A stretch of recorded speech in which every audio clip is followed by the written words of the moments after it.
आप सबको praise the Lord, good morning. परमेश्वर का धन्यवाद हो आज के दिन के लिए जो उसने हमारे जीवन में जोड़ा है और इस तरीके से हम ऑनलाइन जुड़ सके हैं कि परमेश्वर की आराधना स्तुति कर सकें। और आज की आराधना में जाने के पहले आइए हम प्रार्थना करेंगे। धन्यवाद जीवित परमेश्वर, हम आपका धन्यवाद करते हैं प्रभु जी कि आप हमारे लिए अच्छे और भले परमेश्वर है प्रभु जी। और जीवित परमेश्वर, आपका धन्यवाद करते कि आप सदैव हमारे साथ रहने वाले परमेश्वर है। आपका वचन कहता है प्रभु जी कि आप जगत के अंत तक सदैव हमारे साथ हैं। आपके इस अच्छे और सामर्थी वचन के लिए हम आपका धन्यवाद करते हैं। सचमुच में प्रभु जी आप हमारा साथ कभी नहीं छोड़ते और सदैव आप हमारे साथ रहने वाले परमेश्वर, हमारे संग रहने वाले परमेश्वर है। हम आपका धन्यवाद करते हैं प्रभु जी। आज के पूरे संडे सर्विस को आपके हाथों में सौंपते हैं। कनेक्टेड एक एक लोगों को आपके हाथों में सौंपते हुए, आगे के सारे कार्यक्रम को, सारे प्रोग्राम को आपके हाथों में सौंपते हुए छोटी विनती प्रभु यीशु मसीह के नाम से मांगते हैं, आमीन। आइए हम प्रभु की महिमा के लिए एक गीत गाएंगे। मेरे प्रभु की सहायता से निश्चय ही बनूंगा आशीषित मैं।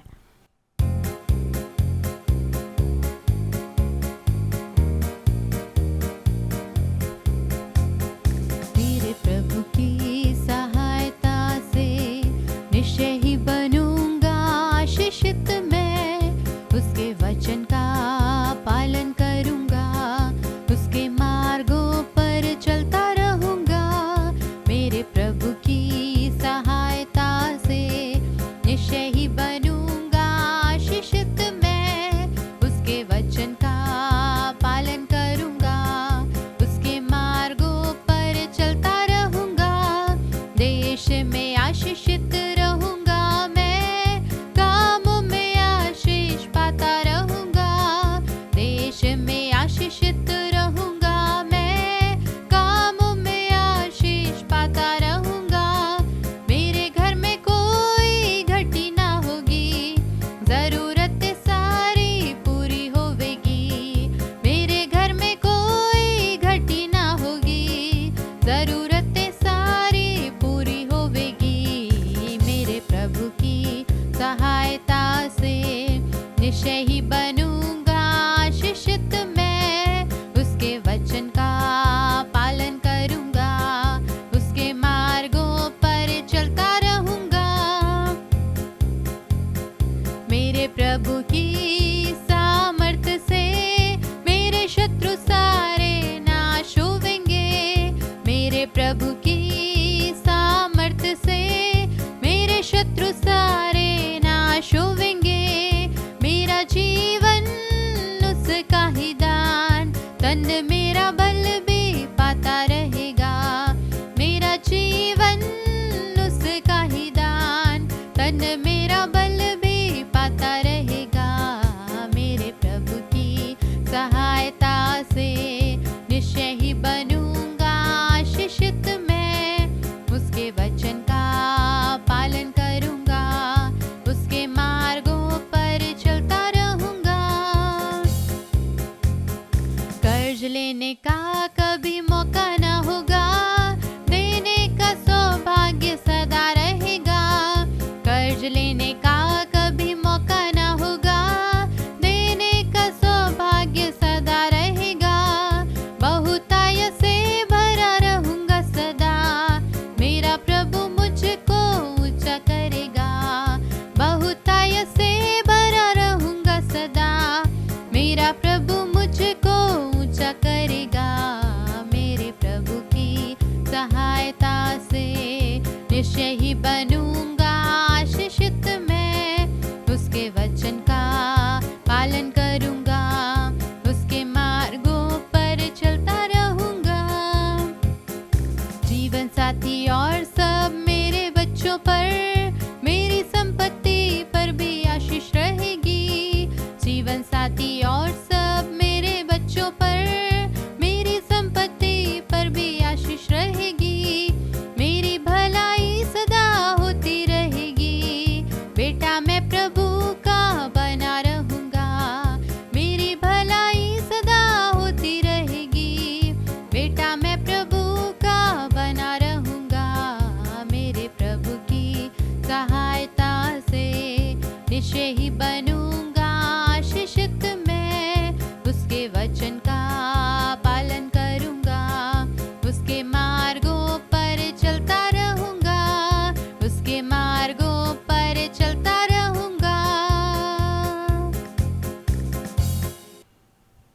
और एक और गीत हम गाएंगे, प्रभु यहोवा मुझ में है। सचमुच में हमारा परमेश्वर हमारे अंदर रहने वाला परमेश्वर है, हम उसके मंदिर है, वो हम में वास करता है, वो हमारे अंदर रहता है। आइए इस गीत को हम गाएंगे।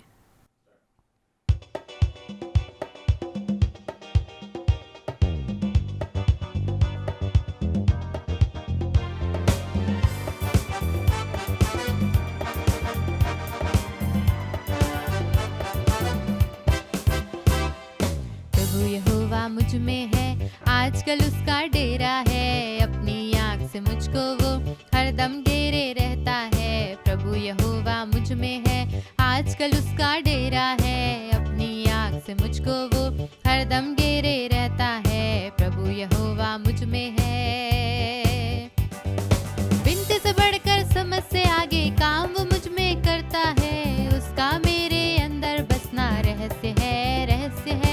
बिनती से बढ़कर समझ से आगे काम वो मुझ में करता है, उसका मेरे अंदर बसना रहस्य है, रहस्य है। प्रभु यहोवा मुझ में है, आजकल उसका डेरा है, अपनी आँख से मुझको वो हरदम घेरे रहता है। प्रभु यहोवा मुझ में है, मेरा प्रभु यदि आँख है तो मैं उसकी पुतली हूँ, जो कोई मुझको छूता है उसकी पुतली छूता है।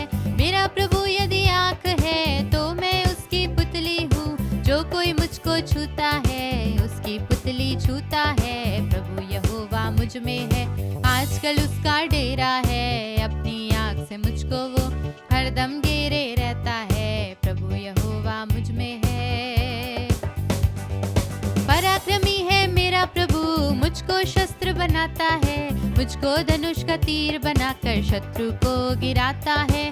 पराक्रमी है मेरा प्रभु, मुझको शस्त्र बनाता है, मुझको धनुष का तीर बनाकर शत्रु को गिराता है। प्रभु यहोवा मुझ में है, आजकल उसका डेरा है, अपनी आँख से मुझको वो हरदम घेरे रहता है। प्रभु यहोवा मुझ में है,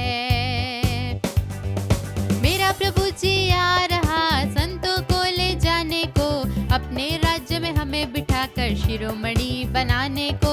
मेरा प्रभु जी आ रहा संतों को ले जाने को, अपने राज्य में हमें बिठाकर शिरोमणि बनाने को। प्रभु यहोवा मुझ में है, आजकल उसका डेरा है, अपनी आँख से मुझको वो हरदम घेरे रहता है। प्रभु यहोवा मुझ में है, आजकल उसका डेरा है, अपनी आँख से मुझको वो हरदम घेरे रहता है। प्रभु यहोवा मुझ में है।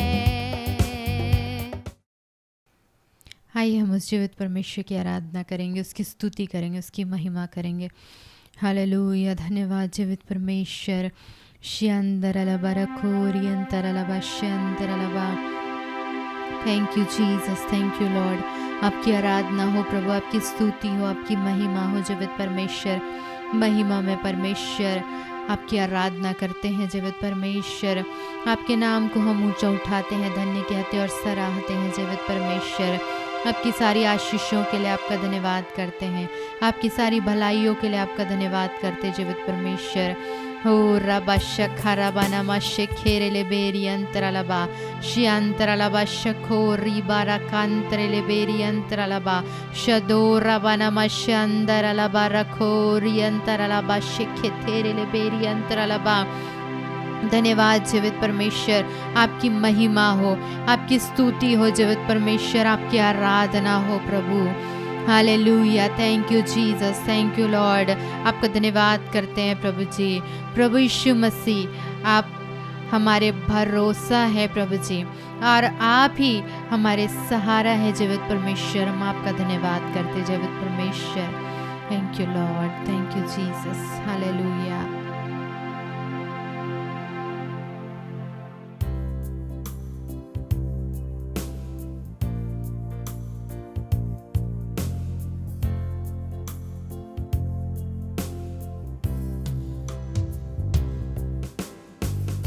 यीशु मसीह भरोसा मेरा,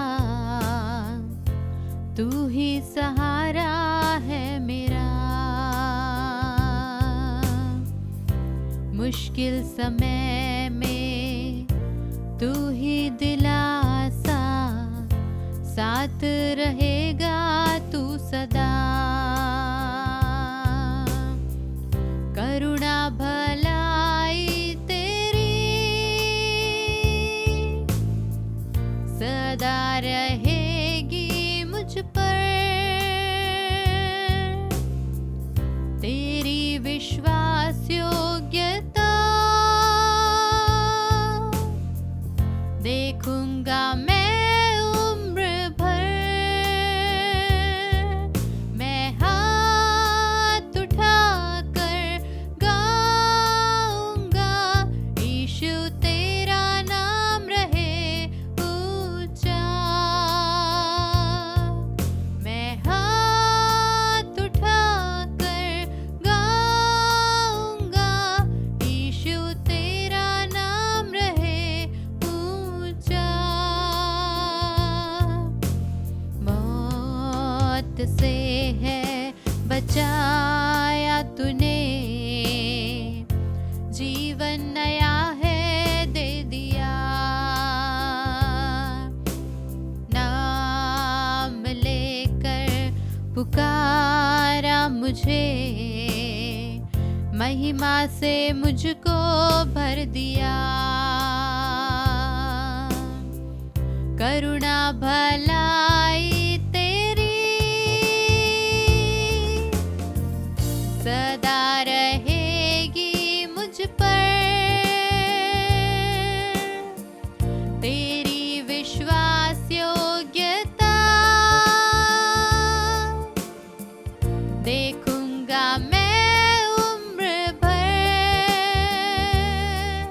मैं हाथ उठाकर गाऊंगा, यीशु तेरा नाम रहे ऊंचा। मैं हाथ उठाकर गाऊंगा, यीशु तेरा नाम रहे ऊंचा। हम हाथ उठाकर गाएंगे, यीशु तेरा नाम रहे ऊंचा। हम हाथ उठाकर गाएंगे, यीशु तेरा नाम रहे ऊंचा। Thank you Jesus, thank you Lord. धन्यवाद जीवित परमेश्वर, आपकी महिमा करते जीवित परमेश्वर, आपकी आराधना करते हैं प्रभु जी, आपकी स्तुति करते हैं पवित्र परमेश्वर। Hallelujah, thank you Lord, thank you Jesus. प्रभु हम हाथ उठा करके आपका धन्यवाद करते हैं प्रभु जी, आपके नाम को हम ऊंचा उठाते हैं, धन्य कहते और सराहते हैं प्रभु जी। आपका नाम हमेशा ऊंचा रहे प्रभु जी। आपका धन्यवाद करते जीवित परमेश्वर, आपने हमको मौत से बचाया है प्रभु जी, उस अनंत आग से आपने हमें बचाया, आग की झील से बचाया, हमें जीवन नया दिया है प्रभु, नया जीवन आपने हमें दिया है। हम आपका धन्यवाद करते जीवित परमेश्वर, हृदय की गहराई से आपका धन्यवाद करते हैं प्रभु जी, आपके नए जीवन के लिए जो आपने हमें दिया प्रभु, आपने हम पर अनुग्रह किया प्रभु जी। आपका धन्यवाद करते जीवित परमेश्वर। Thank you Jesus, thank you Lord. रिखालाबा शंदरालाबा शेखेरेले बेरियंत्रालाबा। Thank you Jesus, thank you Lord. धन्यवाद जीवित परमेश्वर, थैंक यू लॉर्ड। धन्यवाद ओ पवित्र परमेश्वर।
तुझको मिले यीशु। कोई नहीं है महिमा के योग्य, बस एक तू यहोवा। कोई नहीं है वेदात पवित्र, बस एक तू मसीहा। कोई नहीं है महिमा के योग्य, बस एक तू यहोवा। कोई नहीं है वेदात पवित्र, बस एक तू मसीहा। सारा आदर सारी महिमा तुझको मिले यीशु। सारा आदर सारी महिमा तुझको मिले यीशु। कोई नहीं है आदर के योग्य, बस एक तू खुदा। कोई नहीं है सिंहासन के योग्य, बस एक तू राजा। कोई नहीं है आदर के योग्य, बस एक तू खुदा। कोई नहीं है सिंहासन के योग्य, बस एक तू राजा। सारा आदर सारी महिमा तुझको मिले यीशु। सारा आदर सारी महिमा तुझको मिले यीशु। Thank you, Jesus. Thank you, Lord. Oh, we worship you, Lord. We praise you. Thank you, Lord. Thank you, Jesus. Oh, Rama Baba Shabara Bashekeri Antaralaba Shandaralaba Rikori Ataralaba Shakera Banama Shandaralabo Rekeri Ataralaba Shandaralaba. Thank you, Jesus. Thank you, Lord. धन्यवाद हो जीवित परमेश्वर। आपकी महिमा करते हैं प्रभु जी, आपकी आराधना करते हैं जीवित परमेश्वर। हालेलुया। Thank you Lord. हो रबाना मशखो रिखथेरेले बेरियंत्रलबा शियंदरलबा रिबाना खारा बहुत थोरलोबो शिबरबाना खार हेथेरेले बेरियंत्रलबा शियंत्रलबा रेखोरियंत्रलबा शबारियंतो रिखंतेरेले बेरियंत्रलबा रियंतेरेले बेरियंत्रलबा शियंदरलबा शखोरबाना तेरेले बेरियंत्रलबा। Thank you Jesus. प्रभु आपका धन्यवाद करते जीवित परमेश्वर आपकी उपस्थिति के लिए। धन्यवाद जीवित परमेश्वर कि आप हमें कभी नहीं छोड़ने और त्यागने वाले परमेश्वर है। आपका धन्यवाद करते प्रभु जी कि आप एक कुम्हार के समान, आप हम मिट्टी के बर्तन है प्रभु जी। आप हमें एक कुम्हार के समान आप हमें सही शेप देते हैं प्रभु जी, सही आकार देते हैं जीवित परमेश्वर। हम आपका धन्यवाद करते हैं जीवित परमेश्वर। जैसे एक हीरे को, वो पहले हीरे की तरह नहीं चमकता होता, लेकिन उसको एक आकार दिया जाता है और उसको घिस कर और उसमें बहुत सारी घिसाई करके उसमें एक चमक को, वो हीरा बनाने वाला वो एक चमक जब तक नहीं आ जाती, एक सही शेप जब तक नहीं आ जाता, वो उस पर काम करता है। वैसे ही जीवित परमेश्वर हम आपका धन्यवाद करते हैं प्रभु जी कि इन दिनों में प्रभु जी इन सारे प्रोसीजर से, इन सारी प्रक्रिया से, इन सारी प्रक्रियाओं से प्रभु आप हमें लेकर के चल रहे हैं प्रभु जी। आप हमें एक सही शेप दे रहे हैं, आप हमें एक सही आकार दे रहे हैं प्रभु जी। बहुत सारे ऐसे लोग अभी इस समय जो ऑनलाइन जुड़े हैं प्रभु जी, उनके जीवनों में आप कार्य कर रहे हैं जीवित परमेश्वर। एक हीरे को जैसे सही शेप दिया जाता है, सही आकार दिया जाता है, उनके जीवन में प्रभु आप ऐसा कर रहे हैं प्रभु जी, आकार दे रहे हैं उनके जीवन को। जीवित परमेश्वर हम आपका धन्यवाद करते हैं प्रभु जी। बहुत सारी अनवांटेड चीजों को एक हीरा जब वो बनाता है बनाने वाला, तो अनवांटेड चीजों को उसमें से हटाकर उसमें उसको सही शेप में लाता है। जीवित परमेश्वर वैसे ही बहुत सारे लोगों के जीवन में इन दिनों में प्रभु जी अनवांटेड चीजों को, जो सही नहीं है, जो अच्छी नहीं है, ऐसी चीजों को आप हटा रहे हैं प्रभु जी और एक सही आकार दे रहे। जीवित परमेश्वर हम आपका हृदय से धन्यवाद करते हैं प्रभु जी। इसमें हो सकता है कई लोगों को तकलीफ हो, लेकिन जो हीरा बनाने वाला होता है वो उसी हीरे को सही आकार देने के लिए, सही चमक लाने के लिए वो ऐसा करता है ताकि एक हीरा ओरिजिनली हीरा लगे। और वो पहले हीरे के समान नहीं दिखता होता, लेकिन जब उसमें काम करता है वो हीरा बनाने वाला, तब उसका एक सही शेप आता है, वो सुंदर लगने लगता है, वो चमकने लगता है और वो बहुत ही ज़्यादा चमकीला हो जाता है और रोशनी बहुत ज़्यादा उसमें दिखाई देने लगती है। वैसे ही बहुत सारे लोगों के जीवन में इन दिनों में आप कार्य कर रहे हैं प्रभु जी। बहुत सारी अनचाही चीज़ों को, अनवांटेड चीज़ों को जो अच्छी नहीं है जीवन में आप हटा रहे हैं प्रभु जी। आप इसलिए ऐसा कर रहे हैं प्रभु जी। हो सकता है बहुत सारे लोगों को तकलीफ हो, इसमें बहुत सारे लोगों को हो भी रही है तकलीफ, बहुत सारी परेशानियों से होकर के गुजर रहे हैं, लेकिन ये सारी चीजें परमेश्वर आज के इस दिन में, इस समय में आपसे कह रहा है, ये सारी चीजें इसलिए हो रही है क्योंकि परमेश्वर आपको एक सही शेप दे रहा है, सही आकार दे रहा है। आपकी भलाई के लिए ये सारी चीजें हो रही है, क्योंकि जब हीरे के अंदर वो चमक आ जाती, जब वो एक हीरे का फॉर्म ले लेता है तो उसकी वैल्यू बढ़ जाती है, उसकी कीमत बढ़ जाती है। वैसे ही परमेश्वर बहुत सारे लोगों के जीवन में, जो समय में ऑनलाइन आप जुड़े हैं, आप में से बहुत सारे लोगों के जीवन में इस तरीके से काम कर रहा है परमेश्वर की आपके वैल्यू को वो बढ़ाए, आपकी कीमत को वो बढ़ाने जा रहा है। बहुत सारे लोगों के जीवन में परमेश्वर आपको कीमती बनाने जा रहा है। हीरे में एक अलग ही चमक होती है। बहुत सारे लोगों के जीवन में परमेश्वर ऐसा करने जा रहा है कि आपके जीवन से वो महिमा, परमेश्वर की महिमा प्रकट होगी, वो परमेश्वर का प्रकाश आपके जीवन से प्रकट होगा। जैसा हीरा बहुत ही चमकदार होता है, रोशनी उसमें हम देख सकते हैं, वैसे ही आपके जीवन को परमेश्वर बनाने जा रहा है। आप बहुत सारे लोगों के लिए रोशनी देने वाले होंगे, आप प्रकाश देने वाले होंगे और परमेश्वर आप में से बहुतों को कीमती बनाने जा रहा है, आपकी वैल्यू को बढ़ाने जा रहा है। इन दिनों में परमेश्वर आप में से बहुत सारे लोगों के जीवन में कार्य कर रहा है इस रीति से। बहुत सारे लोगों के जीवन में परेशानियां हैं, तकलीफ है, आपको बहुत दर्द से होकर के गुजरना पड़ रहा है, बहुत दुख सहना पड़ रहा है, बहुत सारी ऐसी चीजें जो आपको अच्छी नहीं लग रही, आप उसमें कंफर्टेबल नहीं है, आप उसमें असहज महसूस कर रहे हैं। लेकिन आज की सुबह परमेश्वर आपसे कह रहा है, ये सारी बातें इसलिए हो रही है कि वो आपकी कीमत को बढ़ा रहा है, आपकी वैल्यू को परमेश्वर बढ़ा रहा है।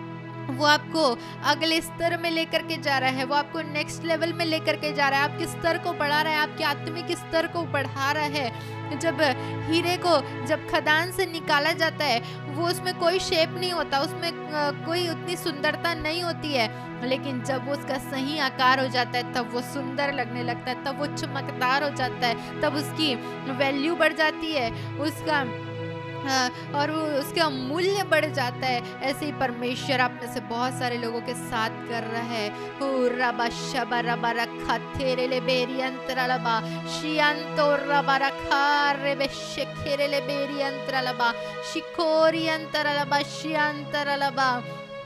Thank you Jesus, thank you Lord.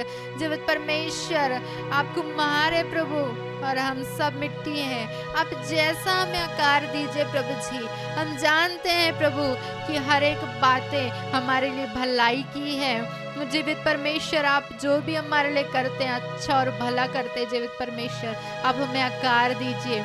जितने ऑनलाइन जुड़े हैं सबको प्रभु आपके हाथों में सौंपते हैं। आशीषित जीवन दीजिए, हर एक को आकार दीजिए प्रभु जी। आप जैसा चाहे आकार दीजिए जीवित परमेश्वर, कि आप में बढ़ते जाएं, उनकी कीमत बढ़ते जाए जीवित परमेश्वर।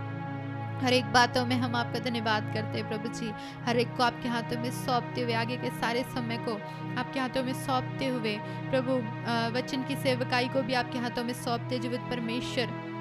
आज के वचन के द्वारा हम सबसे बोलिएगा और बातचीत करिएगा प्रभु जी। अपने दास के द्वारा हम सबसे बोलिएगा, बातचीत करिएगा जीवित परमेश्वर। हर एक बातों में आपका धन्यवाद करते हुए छोटी विनती प्रभु यीशु मसीह के नाम से मांगते हैं, आमीन। आप सबों को प्रभु यीशु मसीह के नाम में अभिवादन। सर्वप्रथम मैं परमेश्वर को धन्यवाद देता हूं कि उसने अच्छा अवसर प्रदान किया कि इस माध्यम के द्वारा हम न केवल संगति कर सकते हैं, पर मैं परमेश्वर के वचन से बता भी सकता हूं। ध्यान से सुनेंगे कि आज परमेश्वर आपसे क्या बात करने जा रहा है। यशायाह की पुस्तक 49 अध्याय 14, 15, 16, वहाँ ऐसा लिखा है कि सिय्योन ने कहा कि यहोवा मुझे भूल गया है। तो परमेश्वर ने जवाब दिया, क्या यह हो सकता है कि माता अपने दूध पीने वाले बच्चे को भूल जाए? ऐसा कभी नहीं हो सकता। हाँ, इंसान ऐसा ज़रूर कर सकता है, लेकिन परमेश्वर अपने लोगों को नहीं भूलता। प्रियो, संसार में सबसे कीमती हमारा घर और हमारी संपत्ति नहीं है, यहाँ तक कि हमारे बच्चे भी नहीं हैं, हमारा परिवार भी उतना कीमती नहीं जितना कि हमारा बनाने वाला परमेश्वर है।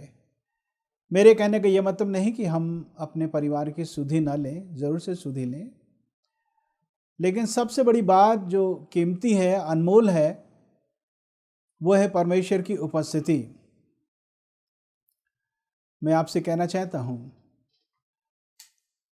एक समय था कि हम परमेश्वर से दूर थे। रोमियो 3:23 में लिखा है, सबने पाप किया है और परमेश्वर की महिमा से रहित हो गए हैं। इफिसियों 2:12 वचन से आगे लिखा है, तुम जो पहले दूर थे अब मसीह यीशु के लहू के द्वारा परमेश्वर के नज़दीक आ गए हो। एक समय था हम दूर थे और परमेश्वर के संतान नहीं थे, लेकिन जब से हमने प्रभु यीशु मसीह को उद्धारकर्ता के रूप में स्वीकार किया, सारे पापों की क्षमा हमने प्रभु यीशु मसीह से मांग लिया, उसके लहू से हम धुल गए, साफ और शुद्ध हो गए, तो अब हम परमेश्वर की उपस्थिति में हैं और परमेश्वर हमारे साथ है। पहले ईश्वर रहित थे, अब हम ईश्वर सहित हैं। परमेश्वर की उपस्थिति आज हमारे जीवन में है। हालांकि मेरा जन्म मसीही परिवार में हुआ, एक क्रिश्चियन परिवार में हुआ, लेकिन मैं परमेश्वर से दूर था। एक समय आया, पवित्र आत्मा ने मुझे कायल किया, कन्विंस किया और मैंने पश्चाताप किया, प्रभु यीशु को उद्धारकर्ता के रूप में मैंने स्वीकार किया। तब से लेकर आज तक मैं परमेश्वर की उपस्थिति में अपना जीवन व्यतीत कर रहा हूँ। मेरा विषय आज का यह है कि जबकि हमने परमेश्वर को स्वीकार कर लिया है, तो ऐसे कौन कौन से कारण हैं कि परमेश्वर इंसान को त्याग देता है, छोड़ देता है। बाइबल में कई लोगों के बारे में लिखा है कि परमेश्वर का आत्मा उनसे अलग हो गया, परमेश्वर उनसे अलग हो गया। प्रियो, में कम से कम 8 कारण आपको बताना चाहता हूं कि हम परमेश्वर की उपस्थिति को कैसे खो देते हैं। सबसे पहले मैं बताऊंगा लूका रचित सुसमाचार, उसका 2 अध्याय 43 वचन से आगे। बाइबल में लिखा है कि मरियम और उसका पति यूसुफ, यीशु की माता मरियम और मरियम का पति यूसुफ प्रत्येक वर्ष फसह का पर्व मनाने यरूशलेम जाया करते थे। और जब प्रभु यीशु मसीह मनुष्य बन के संसार में आए और उनकी उम्र 12 वर्ष की थी, तो वो यूसुफ और मरियम के साथ यरूशलेम गए। और जब त्यौहार मना लिए, जब वापस लौट रहे थे, तो प्रभु यीशु मसीह वहीं रह गया और मरियम और यूसुफ आगे निकल गए। आए तो थे त्यौहार मनाने के लिए, लेकिन जब लौटे तो यीशु को उन्होंने खो दिया। मैं अपनी भाषा में कहना चाहूंगा, प्रभु यीशु मसीह उनके साथ नहीं था। तो आप क्या कह सकते हैं? लापरवाही का जीवन, ऐसा हम इससे सीख सकते हैं। उन्होंने सोचा कि वो किसी और के साथ होंगे, एक दिन का पड़ाव भी निकल गया। ऐसा सोचते सोचते प्रियो, मैं कहना चाहता हूँ, आज लोगों का जीवन लापरवाही से भरा हुआ है और इसलिए परमेश्वर की उपस्थिति को वो खो बैठते हैं। जब आपके घर में मेहमान आते हैं तो आप उनको केवल खाना नहीं खिलाते, आप उनकी भावनाओं का भी ख्याल रखते हैं कि उनको क्या खराब लगता है, क्या अच्छा लगता है, सारी बात पर ध्यान देते हैं और किसी भी तरीके से लापरवाही का काम नहीं करते। ऐसा ना हो कि मेहमान जो है चला जाए। प्रियो, मैं कहना चाहता हूँ, मसीही जीवन में बाइबल पढ़ना, प्रार्थना करना, परमेश्वर के भवन जाना, ये सब अच्छी बात है, ये सब करना ही है, पर इसके अलावा इस बात पर भी ध्यान देना है कि कहीं मैं लापरवाह तो नहीं हूँ, कहीं मैं निश्चिंत तो नहीं हूँ। निश्चिंत के दो प्रकार के अर्थ होते हैं, एक तो अच्छा मतलब है, दूसरा खराब मतलब है। अच्छा मतलब यह है कि मैंने सारी तैयारी कर ली है, मुझे किसी भी बात की चिंता नहीं और डर नहीं, मैं निश्चिंत हूँ। और एक निश्चिंत यह है कि मैं केयरलेस हो गया हूँ, लापरवाह हो गया हूँ। हमें लापरवाह नहीं होना है। टाइटैनिक जहाज जब डूबा तो एक सबसे बड़ा कारण ये था कि वो लोग निश्चिंत थे। आज लोग निश्चिंत हैं और ये सोचते कि मैं तो कुछ भी कर सकता हूं, लेकिन परमेश्वर तो है ना मेरे साथ। कुछ क्रिश्चियन लोग ऐसा सोचते हैं कि मैं तो क्रिश्चियन परिवार में जन्मा हूं, चूंकि क्रिश्चियन परिवार में जन्मा हूं इसलिए परमेश्वर मेरे साथ हैं। एक बहुत बड़ा धोखा है, एक बहुत बड़ी गलती है ये। प्रियो, मैं कहना चाहता हूं, निश्चिंत ना रहें। जब पवित्र आत्मा आपसे बात करता है, अलर्ट हो जाएं, सावधान हो जाएं। प्रभु यीशु मसीह ने नए नियम में कई बार कहा, सचेत रहो, सावधान रहो। मतलब हमसे गलतियां हो सकती हैं, हम निश्चिंत रह सकते हैं, ये गलतियां हो सकती हैं। दूसरा कारण कि परमेश्वर की उपस्थिति को हम क्यों खो बैठते हैं। यदि आप पढ़ेंगे इफिसियों की पत्री 4 अध्याय 18 वचन, तो वहां पर ऐसा लिखा है, 17-18 भी पढ़ सकते हैं, 19 तक। तो उसमें ऐसा लिखा है, अन्य जातियां जो अज्ञानता की वजह से और मन की कठोरता की वजह से परमेश्वर के जीवन से अलग किए गए थे। सबसे पहली बात, अज्ञानता नहीं होना चाहिए। होशे 4:6 में लिखा है कि मेरे ज्ञान के न होने से मेरी प्रजा नाश हो रही है। मेरी प्रजा मतलब क्या? विश्वासी लोग, परमेश्वर के कहलाने वाले लोग, जो वचन को अच्छे ढंग से जानते नहीं। मेरे कहने का ये मतलब नहीं कि सब के सब बाइबल ट्रेनिंग चले जाए, नहीं, घर में अध्ययन करिए, घर में बाइबल पढ़िए, जैसा वचन कहता वैसा ही जानिए, उसका मूल अर्थ क्या है उसको जानिए, समझिए। फिर लिखा है, उनकी मन की कठोरता की वजह से वे परमेश्वर के जीवन से अलग हो गए, अर्थात उन्होंने परमेश्वर की उपस्थिति को खो दिया, ऐसा भी हम समझ सकते हैं। मन की कठोरता बहुत बड़ा पाप है। अब कठोरता के तो ढेर सारे अर्थ होते हैं। आश्चर्य कर्म को आश्चर्य कर्म नहीं समझना, यह कठोरता है। परमेश्वर पुकार रहा है, हम ध्यान नहीं देते हैं, और जब परमेश्वर बोलता है सुन भी लेते हैं तो पालन नहीं करते हैं। दूसरों को क्षमा नहीं करना, जैसा परमेश्वर काम करने के लिए कहता वैसा हम नहीं करते हैं, यह मन की कठोरता है। वो भाग हमारे जीवन का जहां पर हमने पवित्र आत्मा को काम करने के लिए अवसर नहीं दिया है, वही कठोरता है। प्रियो, मन की कठोरता से आप परमेश्वर की उपस्थिति को खो सकते हैं। इसका मतलब यह नहीं कि आपने एक बार कठोर कर लिया मन तो परमेश्वर तुरंत आपसे अलग हो जाएगा, ऐसा नहीं।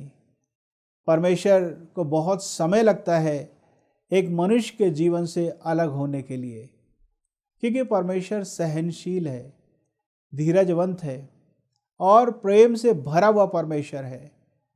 अवसर पे अवसर परमेश्वर व्यक्तियों को प्रदान करेगा। तो मैंने दूसरी बात आपको बताई। तीसरी बात, हम परमेश्वर की उपस्थिति को क्यों खो बैठते हैं या कैसे खो बैठते हैं। रोमियो उसका पहला अध्याय 19, 20, 21 और 24 लिखा है कि परमेश्वर के विषय का ज्ञान तो उनको प्रकट है। सृष्टि के आरंभ से ही परमेश्वर के बारे में वे लोग परमेश्वर के कामों से जानते आए हैं, लेकिन परमेश्वर को जानने के बावजूद भी उन्होंने परमेश्वर की योग्य बड़ाई और धन्यवाद नहीं किया और परमेश्वर की महिमा को, अविनाशी महिमा को नाशमान पशु पक्षियों की आकृति में बदल दिया। तो परमेश्वर उन्हें छोड़ दिया, लिखा है। मैं एक शब्द में कहना चाहता हूं, जब हम परमेश्वर की आराधना नहीं करते हैं जैसे आराधना करनी चाहिए, जैसा श्रेय परमेश्वर को हमारे द्वारा मिलना चाहिए, जब हम नहीं देते हैं तो परमेश्वर हमें छोड़ देते हैं।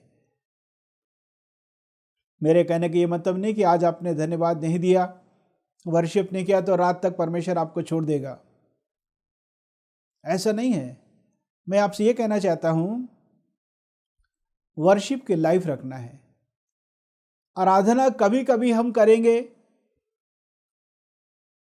आराधना हम कभी कभी करेंगे, वो भी प्रभु के भवन में या किसी के घर में। ऐसा नहीं है प्रियो। आराधना करना एक जीवन शैली है। उठते बैठते चलते फिरते हम परमेश्वर को धन्यवाद दें। कई बार आप शब्दों को उच्चारित करके धन्यवाद नहीं दे सकते, बड़ाई नहीं कर सकते, क्योंकि आप लोगों से घिरे रहते हैं, ऑफिस में रहते हैं, फील्ड में रहते हैं। लेकिन मन ही मन आप परमेश्वर को धन्यवाद दे सकते हैं, परमेश्वर की बड़ाई कर सकते हैं, परमेश्वर को सराह सकते हैं। लूसीफर शैतान कब बना? लूसीफर ने परमेश्वर की आराधना करना बंद कर दिया और वो ये सोचा, अपने मन में कहा कि मैं परमेश्वर के सिंहासन के ऊपर अपना एक सिंहासन बनाऊंगा। उसी समय परमेश्वर ने उसे नीचे ढकेल दिया। तो आराधना जो है हमेशा हमें करते रहना है, केवल धन्यवाद ही नहीं बल्कि परमेश्वर के गुणों की प्रशंसा। एक और कारण हम देखेंगे क्यों हम परमेश्वर की उपस्थिति को खो बैठते हैं। भजन 10:3, लोभी जन परमेश्वर को त्याग देता है। अर्थात जो लालच है उसके कारण आप परमेश्वर की उपस्थिति को गंवा बैठेंगे, खो बैठेंगे। प्रियो, जब परमेश्वर इजरायलियों को मिस्र से निकालकर कनान देश की ओर ला रहा था, रास्ते में यरीहो पड़ा। यरीहो बहुत अच्छी मजबूत शहरपना का नगर था और परमेश्वर ने कहा यहोशू के द्वारा कि तुम लोग इसको जीत लोगे, लेकिन जो कुछ तुम्हें मिलेगा वो तुम परमेश्वर को अर्पण कर देना, अर्थात लेना नहीं। लेकिन एक परिवार था, आकान, उसकी पत्नी और परिवार के लोग जितने भी थे, उन्होंने सोना चांदी शॉल सब अपने टेंट के नीचे गाड़ के रखा था, क्योंकि लालच उनके अंदर आ गया था। और उस एक परिवार की वजह से पूरे इजरायली हार गए। यहोशू ने प्रार्थना किया, रोया, गिड़गिड़ाया, और तब परमेश्वर ने कहा कि एक परिवार है जिसकी वजह से इजरायली हार गए। तो चिट्ठी डाली गई और आखिर में आकान का नाम निकलता है। उतने समय तक आकान ने अपने पापों को माना क्यों नहीं? मुझे तो बड़ा आश्चर्य लगता है कि उसे डरना चाहिए था, थरथरा जाना चाहिए था कि अब मेरी गलती पकड़ में आ जाएगी। कम से कम अपने आप को नम्रदीन कर सकता था तो एक फर्क कहानी हमारे पास रहती। लेकिन अफसोस उसने पश्चाताप नहीं किया और तब परमेश्वर बता देता आकान है। आकान और उसके परिवार को मृत्युदंड की सजा दी गई। प्रियो, मैं कहना चाहता हूं, लालच की वजह से वो कनान देश में प्रवेश नहीं कर पाया, वहां से आगे नहीं बढ़ पाया। यरदन नदी जरूर क्रॉस कर लिया था, लेकिन आगे जो था वो बढ़ नहीं पाया। इतने दूर तक तो वो आ चुका था, बस आगे चलकर नगरों को अधिकार में लेके बसना था वहां पर। आप कितने साल का जीवन बिता चुके मसीह जीवन, इसमें कोई विशेष मायने नहीं रखता, पर आज के जीवन में आप हर प्रकार के लालच से बच रहे हैं कि नहीं? प्रियो, मैं कहना चाहता हूं, लालच किसी का नहीं करना। किसी स्त्री का, किसी पुरुष का, किसी बच्चों का, नौकरी का, पशुओं का, गाड़ियों का, पैसों का, जमीन का, किसी भी प्रकार का लालच नहीं करना है। लालच करना मूर्ति पूजा के बराबर है। मैं कहना चाहता हूं, रुपयों का लोभ सब प्रकार की बुराई का जड़ है। रुपए जड़ नहीं है, रुपयों का लोभ सब प्रकार की बुराई का जड़ है। 10 रुपए के कारण हत्या हो जाती है, 10 रुपए होते ही कितना है। ये मैं कहना चाहता हूं, लालच एक ऐसी ज्वलंत इच्छा है कि आपको चाहिए चाहे कुछ भी हो जाए, और तब फिर इंसान पाप करता है। अभिलाषा जीवन में आ जाती है, एक बर्निंग डिजायर, एक ज्वलंत इच्छा। मेरे कहने का मतलब एक ज्वलंत इच्छा, और आपको चाहिए चाहे कुछ भी हो जाए। यही तो है लालच। एक और कारण मैं बताना चाहूंगा, 1 शमूएल 16 अध्याय उसका 14 पद। शाऊल को परमेश्वर ने राजा करके नियुक्त किया, शमूएल ने उसका अभिषेक किया था। बहुत सुंदर राजा था, उसकी ऊंचाई बहुत अच्छी थी, शूरवीर था, पवित्र आत्मा से परिपूर्ण था, सब अच्छा था। इसके द्वारा परमेश्वर ने विजय दिलाई और शत्रुओं को हरा दिया। लेकिन ढेर सारी गलतियां यह कर रहा था, और ये गहराई से पश्चाताप नहीं करता था। बोलता जरूर था, सॉरी, गलती हो गई, क्षमा मांगता था, लेकिन पश्चाताप के फल, मन फिराव के फल इसके जीवन में नजर नहीं आते थे। और तब बाइबल में लिखा है, परमेश्वर का आत्मा राजा शाऊल को छोड़कर चला गया। क्यों चला गया? परमेश्वर ने ही तो नियुक्त किया था उसे राजा के रूप में। वह पवित्र आत्मा से परिपूर्ण भी हो गया था। अनाज्ञाकारिता, जब परमेश्वर ने कहा शमूएल के द्वारा 1 शमूएल 15 अध्याय में कि अमालेकियों का सब कुछ खत्म कर देना, किसी को नहीं बचाना, पशुओं को भी, लेकिन इसने अच्छे अच्छे पशुओं को बचा लिया, राजा को बचा लिया, और कहने लगा शमूएल से कि मैंने तेरी आज्ञाओं का पालन किया है। इतने में पशुओं के चिल्लाने की आवाज आई, रंभाने की आवाज आई, और तब वो कहता कि इसको तो मैंने यज्ञ के लिए रखा, बलिदान के लिए रखा है। प्रियो, मैं कहना चाहता हूं, अनाज्ञाकारिता परमेश्वर पसंद नहीं करता। एक बार नहीं, कई बार परमेश्वर आपको अवसर प्रदान करेगा। इसलिए तो पौलुस कहता है कि हम परमेश्वर के अनुग्रह को व्यर्थ में जाने दें नहीं। एक और कारण मैं आपको बताना चाहूंगा, अनैतिक जीवन, इमोरल लाइफ, अशुद्धता का जीवन। न्यायियों की पुस्तक 16 अध्याय उसका 20 पद। सैमसन, शिमशोन जिसे कहते हैं, बलशाली व्यक्ति था और इज़राइल के न्यायियों में से एक था। अपने आप में असाधारण था, पवित्र आत्मा का जबरदस्त अभिषेक इसके पास था। जवान सिंह के सामने जब इसके पास कुछ नहीं था, जब ये पवित्र आत्मा से भर गया तो सिंह को ऐसा फाड़ डाला जैसे बकरी का बच्चा हो। एक बार नहीं, कई बार उसने शत्रु को हराया। लेकिन दलीला नाम की एक स्त्री थी जो उसके पीछे पड़ी थी, और एक ही कारण था कि वो उसके अभिषेक का रहस्य जानना चाहती थी।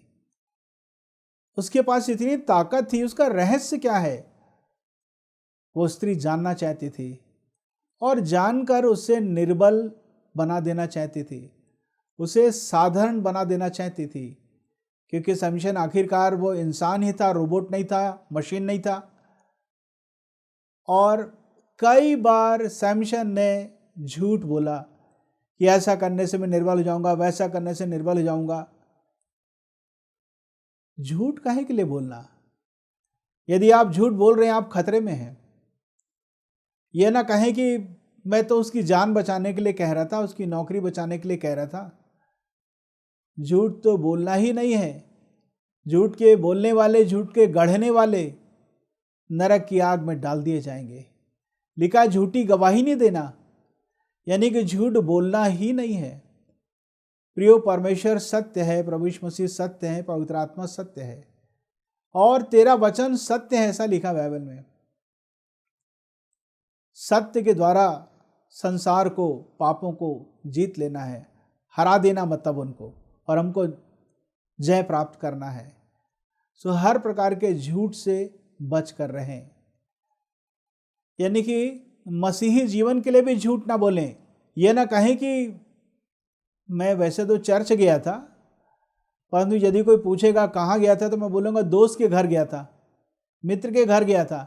आपने झूठ बोल दिया। चर्च आने से कोई मतलब ही नहीं हुआ। सच बोलिए, मार खाइए।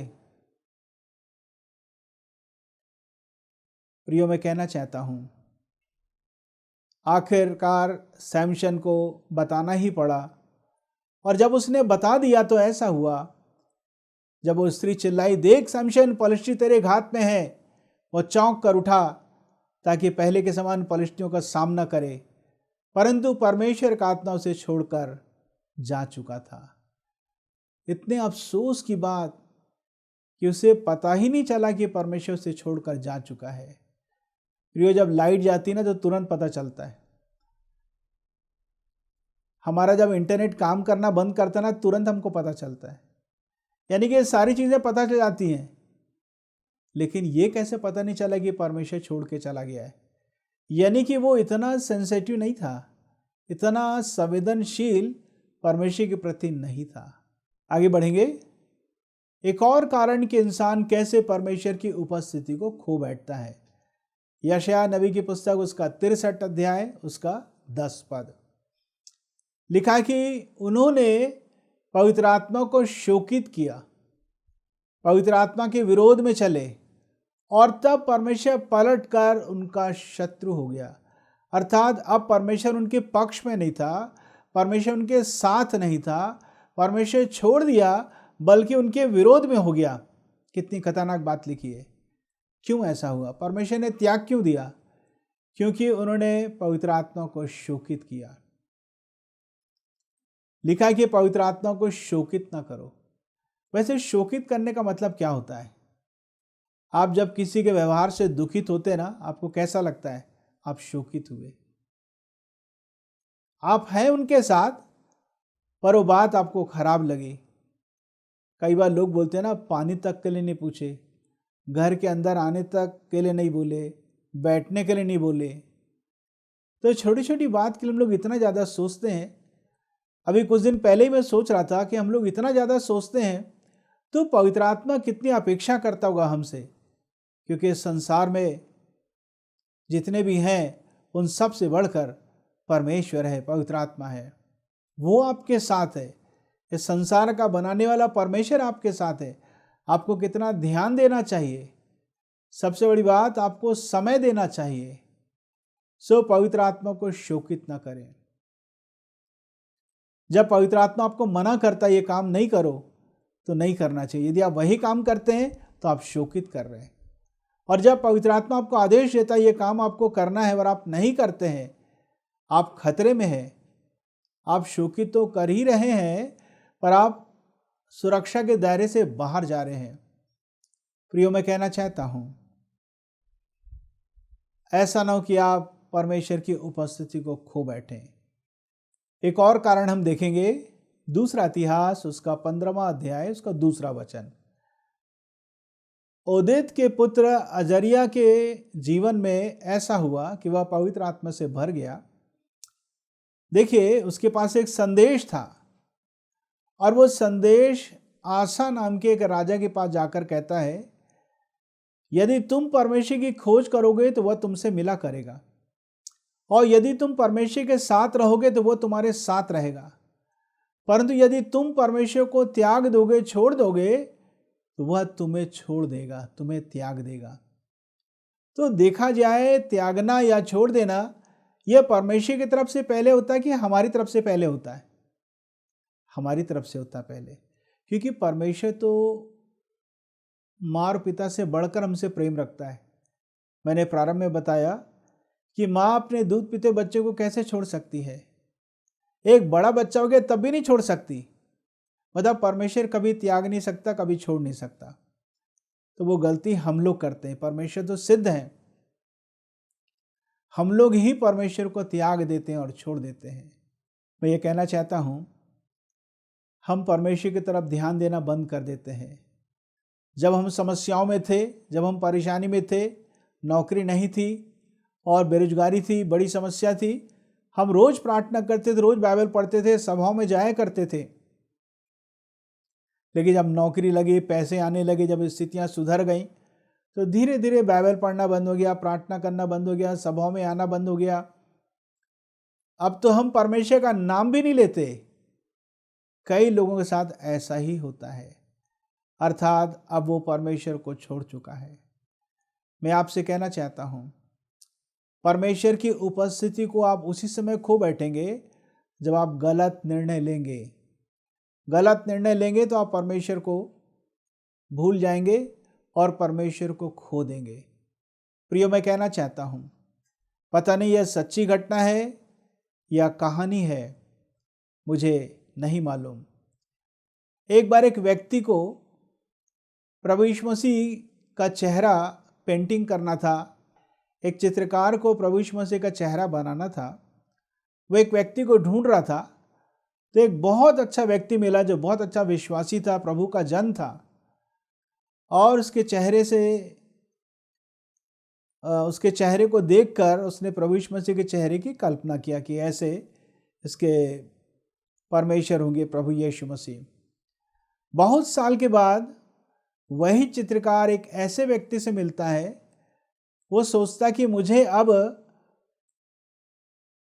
यहूदा इस्करियोती का चित्र बनाना चाहिए, या एक ऐसे व्यक्ति का चित्र बनाना चाहिए अब जो परमेश्वर को त्याग चुका है, परमेश्वर को भूल गया है।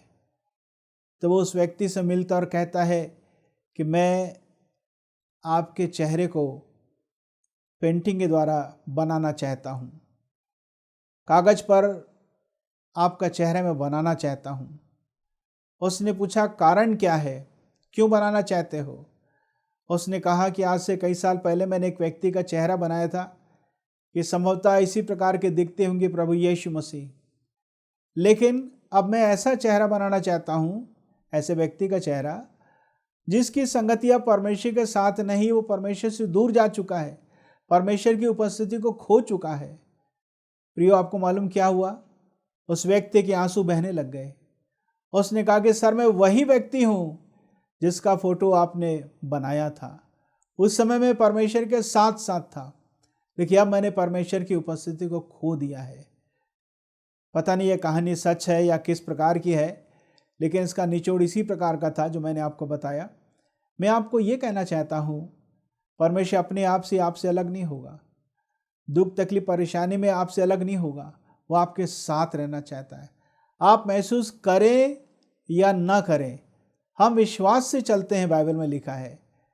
सो परमेश्वर आपके साथ है यदि आपने प्रभु यीशु मसीह को स्वीकार किया है तो, और यदि आपने प्रभु यीशु मसीह को उद्धारकर्ता के रूप में स्वीकार नहीं किया है तो वो आपके साथ नहीं है। आपको ग्रहण करना पड़ेगा, कहना पड़ेगा, यीशु मेरे सारे पाप को क्षमा कीजिए, मेरे जीवन में आ जाइए और आज से आप मेरे जीवन के मालिक हैं, स्वामी हैं, एकमात्र परमेश्वर है। सो इस संदेश के द्वारा परमेश्वर आप सबों को बड़ी आशीष दे। आइए हम प्रार्थना करेंगे। पिता परमेश्वर, हम आपको धन्यवाद देते हैं, आपकी स्तुति, आपकी महिमा, आपकी प्रशंसा करते हैं। इस संसार में सबसे कीमती आपकी उपस्थिति है और मैं प्रार्थना करता हूँ कि हम किसी भी तरीके से आपकी उपस्थिति को ना खोएं, सावधान रहने पाएँ। दया कीजिए प्रभु जी, हर एक प्रकार की गलत बातों से, अनैतिक जीवन से, गलत शिक्षाओं से, गलत विचार से, अनाज्ञाकारिता से, मन की कठोरता से हमें बचा के रखिए। आपकी उपस्थिति में हमेशा रहने पाएँ। हर एक पर दया कीजिए, इस वचन के द्वारा सबसे बातचीत करिए। धन्यवाद कि आपने हमारी प्रार्थना को सुना है। प्रभु यीशु के नाम से मांगता हूँ, सुनो ग्रहण कर, आमीन। अब हमारे परमेश्वर पिता का प्रेम, प्रभु यीशु मसीह का अनुग्रह और पवित्र आत्मा की सहभागिता हम में से हर एक के साथ हमेशा तक होता रहे, आमीन।